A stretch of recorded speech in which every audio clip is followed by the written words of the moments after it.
आप देख रहे हैं नेट्रिक न्यूज, साहस सच कहने का। नमस्कार, नेट्रिक न्यूज में आप सभी का स्वागत है। मैं हूं आपके साथ सपना दुबे। देश में जहां चुनावी माहौल बना हुआ है, सभी पार्टियां चुनाव प्रचार में व्यस्त हैं। इसी बीच जम्मू कश्मीर के किश्तवाड़ जिले में एक अस्पताल पर आतंकी हमला हुआ है।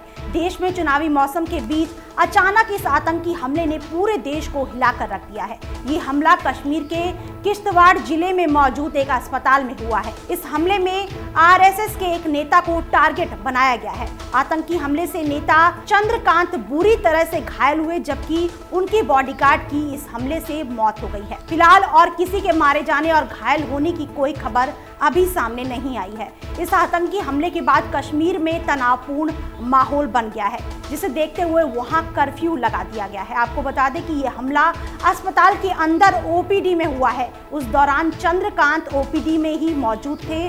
कहा यह भी जा रहा है कि इस दौरान एक बुर्का पहने इंसान ओपीडी में आया और उसने अचानक से आरएसएस नेता पर गोलियां चलानी शुरू कर दी। इस दौरान बॉडीगार्ड के सामने आने पर भी वो बुर्का पहने शख्स नहीं रुका। इतना ही नहीं, वो हमलावर बॉडीगार्ड की बंदूक भी छीनकर भाग गया।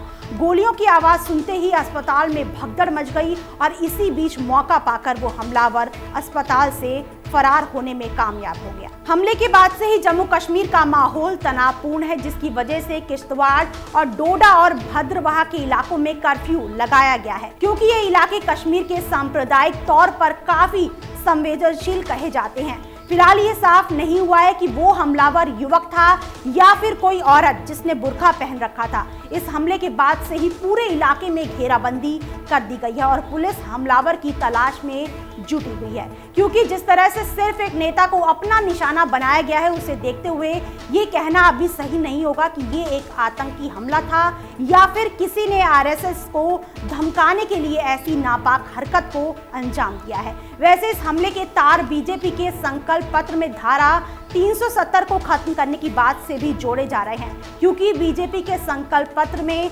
धारा 370 को खत्म करने पर कश्मीर के कई नेताओं ने भड़काऊ बयान दिए थे। सबसे पहले कश्मीर के 3 बार मुख्यमंत्री रह चुके नेशनल कॉन्फ्रेंस के अध्यक्ष फारूक अब्दुल्ला ने बीजेपी के इस बयान पर कहा है कि वो अगर ऐसा करते हैं तो हमारे पास आज़ादी के सिवा दूसरा कोई और रास्ता नहीं होगा। वो हमारे लिए खुद आज़ादी का रास्ता खोल रहे हैं। तो वहीं उनके बाद पीडीपी प्रमुख और कश्मीर की पूर्व सीएम महबूबा मुफ्ती ने भी बीजेपी पर हमला बोलते हुए कहा है कि जब बात जम्मू कश्मीर के विशेष दर्जे की हो तो भाजपा को आग से नहीं खेलना चाहिए। अगर कश्मीर को भारत से जोड़ने वाले इस विशेष दर्जे को ही आप खत्म कर देंगे तो आप राज्य को देश से आजाद कर देंगे। ये हमला शायद कश्मीरी नेताओं के इन भड़काऊ बयानों का ही असर है, जो अस्पताल में सिर्फ आरएसएस नेता को ही अपना शिकार बनाया गया है। कश्मीर में बढ़ते आतंकवाद और इन नेताओं के भड़काऊ बयान दोनों ही राज्य के लिए खतरा बनते जा रहे हैं। अब सवाल ये उठता है कि खूनी खेल कब जाकर बंद होगा और कश्मीर की आम जनता कब बाकी प्रदेशों की जनता की तरह सुकून की सांस ले पाएंगे। फिलहाल के लिए इतना ही। बाकी देश और दुनिया की बड़ी खबरों के लिए देखते रहिए हमारे चैनल नेट्रिक न्यूज को। साथ ही खबरों की ताज़ा अपडेट के लिए हमारे चैनल नेट्रिक न्यूज को सब्सक्राइब करना ना भूलें।